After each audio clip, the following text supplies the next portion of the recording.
First of all, visit this link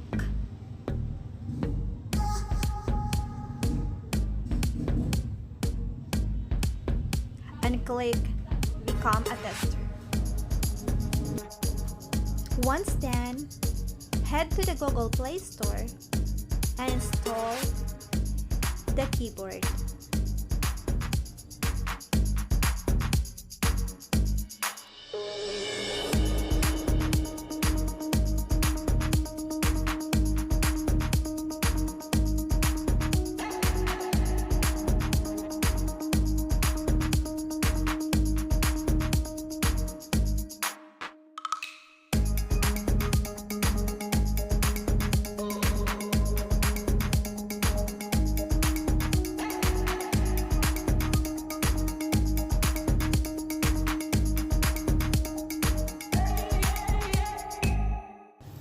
Once installed, go back to Google Chrome where you click the beta tester and install the public Google Keyboard and click Update.